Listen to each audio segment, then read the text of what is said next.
초대교회 성도들은 예수로 인하여 경이로움에 빠져버렸습니다. 성도들은 예수 그리스도와 교제하였으며 죄의 용서함을 체험하였습니다. 그리스도 예수 안에서 참 기쁨을 발견하였습니다. 그런데 그들이 누구였습니까? 실은 그들이 바로 그리스도 예수를 십자가에 못 박은 장본인들이었습니다.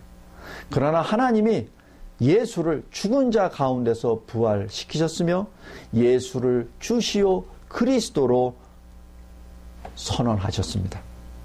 오늘은 성전 안에서 베드로가 어느 한 가여운 영혼에게 예수를 전한 사건입니다.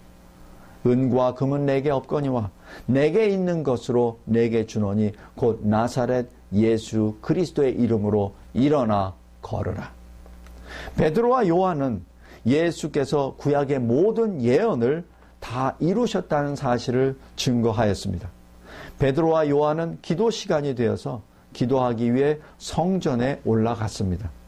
유대인들은 성전에 하루 3번씩 기도를 드렸습니다. 오후 3시경 기도하기 위하여 모였습니다.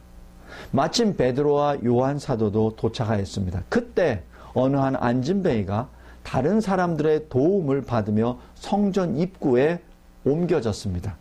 물론 성전에서 기도하는 사람들은 이러한 모습을 매일 보았습니다. 이스라엘에서 신체적인 불구는 심각한 병으로 간주되었습니다. 그리고 부정한 사람으로 취급을 받았습니다. 그 안진뱅이는 40세였으며 나면서부터 불구였습니다. 그래서 당시 이스라엘 사회로부터 외인, 이방인으로 취급을 받았습니다. 그래서 성전 안으로는 들어갈 수 없었습니다. 단지 미문, 약속의 문이라는 그곳에 성전 문 앞에 있을 수밖에 없었습니다. 그 미문을 통과하여 하나님의 성전 안으로 들어갈 수 없었습니다. 왜냐하면 부정한 사람이었기 때문입니다. 그런데 오늘은 달랐습니다. 그 안진뱅이가 고침을 받았습니다. 이는 기사요, 표적이요, 그리고 권능이었습니다. 기적은 하나님의 권능, 하나님의 직접적인 역사의 표현으로서 하나님의 성품과 그리고 하나님의 구속 목적을 나타내는 것입니다. 그 안진뱅이에게 어떤 강력한 외부의 힘이 작용되었습니다. 기적이란 피조물의 그 피조물 자체의 힘으로만 발생되는 것이 아니라 창조주의 권능에 의하여 발생된 것입니다.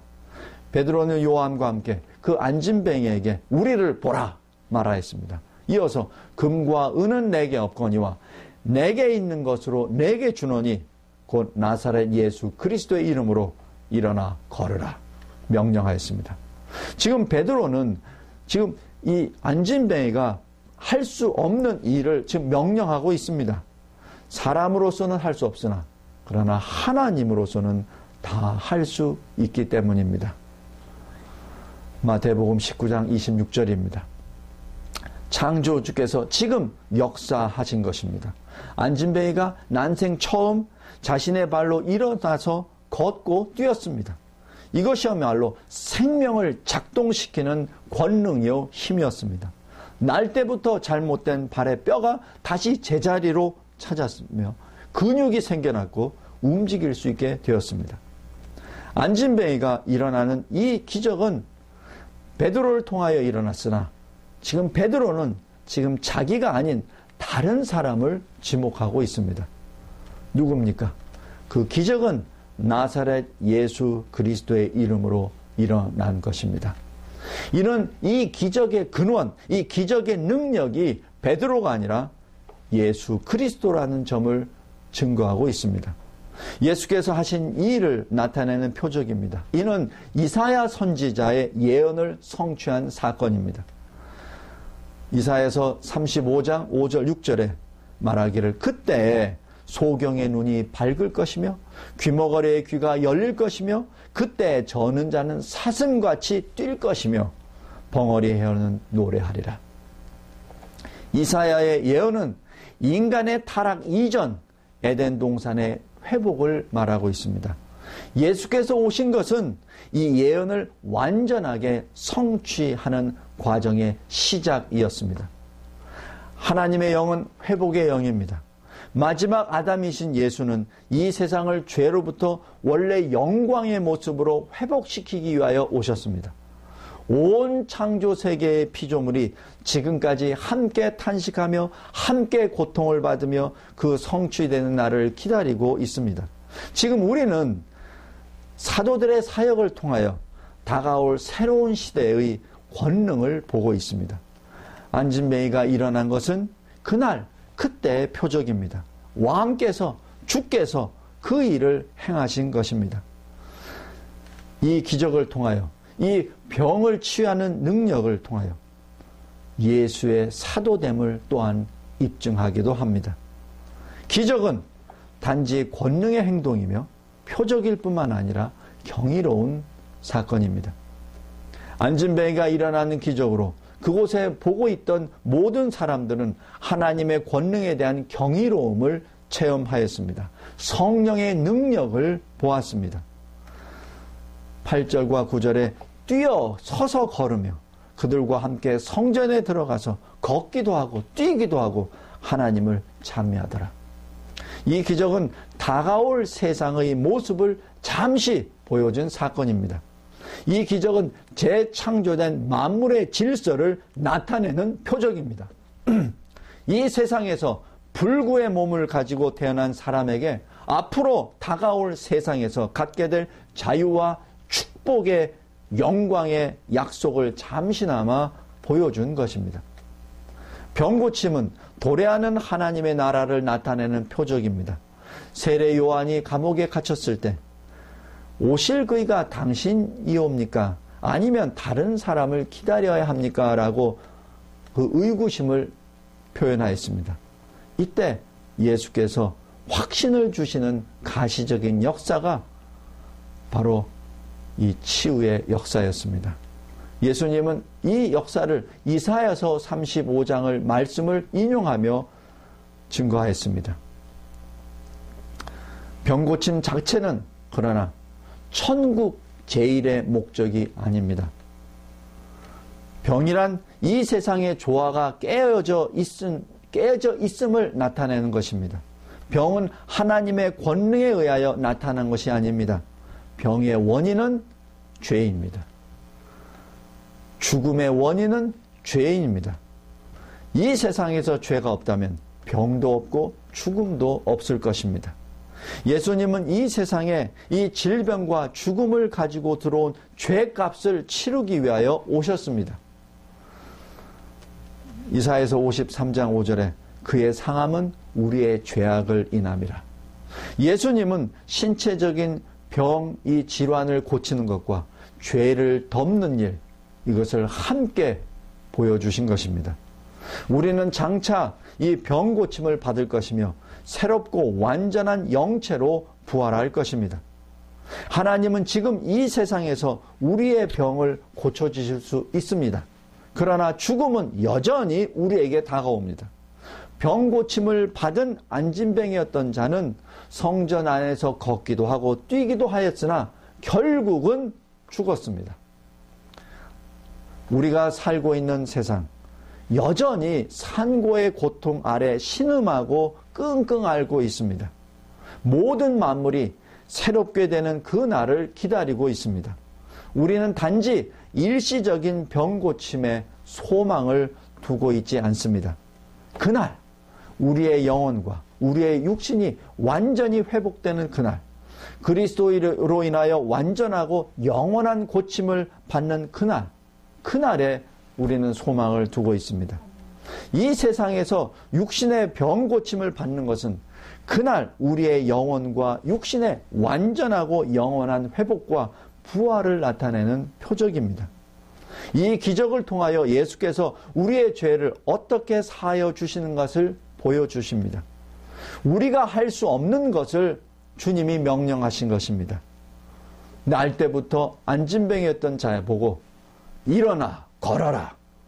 사실 이러한 명령은 너무나도 우리 인간 측에서 봤을 때는 부담되는 말이 될 수도 있습니다.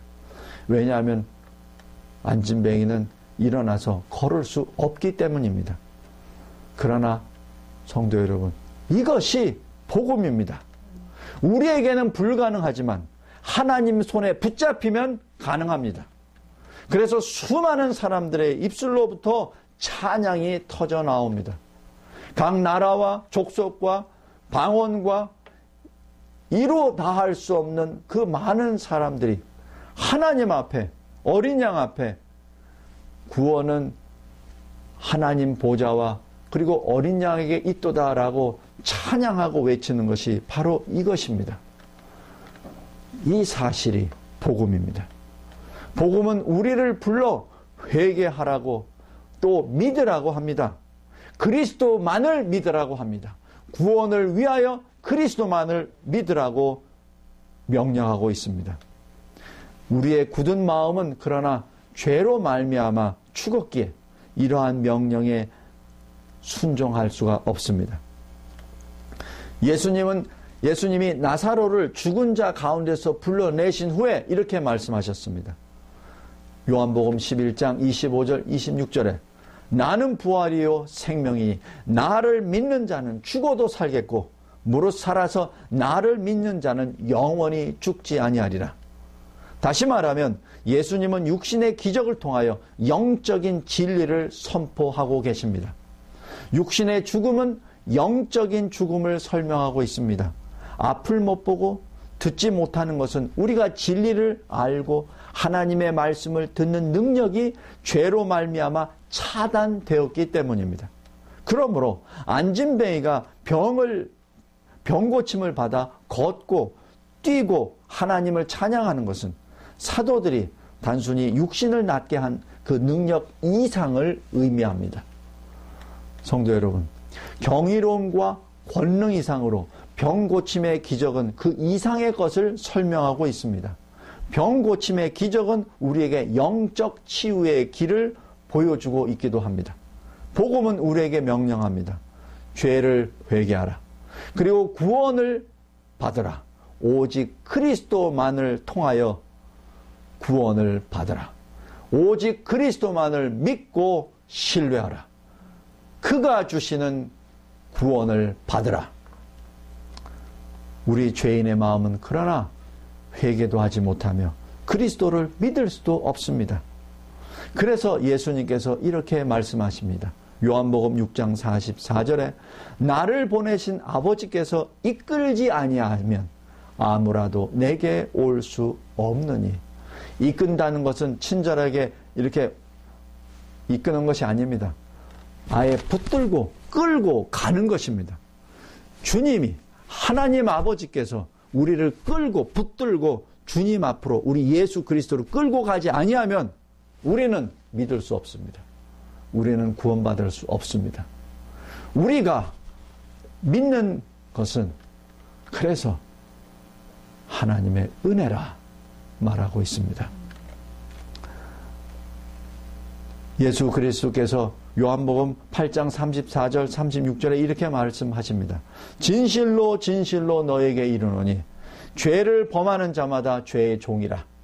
그러므로 아들이 너희를 자유케 하면 너희가 참으로 자유하리라. 안진뱅이가 신체적으로 불구이듯 우리도 영적으로 불구였습니다. 지금 성전 앞에 앉아있는 이 안진뱅이가 할 수 없는 것을 지금 명령하고 있습니다. 일어나 걸으라. 그것이 복음이요. 지금 그 복음이 우리에게 와 있습니다. 그 복음은 명령입니다. 회개하라. 죄를 회개하라. 그리스도 예수를 믿으라. 그리스도 예수만을 믿으라는 명령입니다. 우리 스스로 해결할 수 없는 것입니다. 죄인은 스스로 할 수 없는 일입니다. 이러한 것을 하기 위하여 어떠한 급격한 변화, 뿌리채 바뀌는 변화가 일어나야 합니다.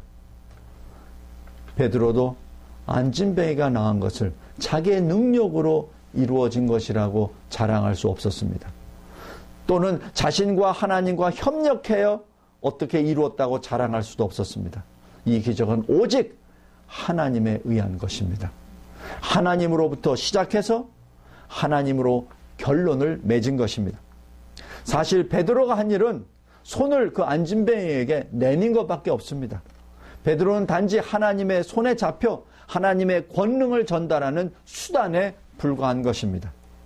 성도 여러분, 죄인은 이런 방법으로 예수 그리스도께 나오는 것입니다. 죄의 굴레와 그 슬픔으로부터 하나님의 자녀로서 빛과 자유의 세계로 인도되는 것입니다. 그러므로 이러한 구원의 방법이야말로 말로 표현할 수 없는 기쁨이며, 그래서 우리는 뛸 수밖에 없습니다. 이 기쁨이 복음입니다. 이 기쁨이 예수 안에서만 찾을 수 있는 우리의 소망입니다. 성도 여러분, 이 기쁨을 받으시는 오늘 하루 되시기를 주의 이름으로 축원합니다. 기도하겠습니다.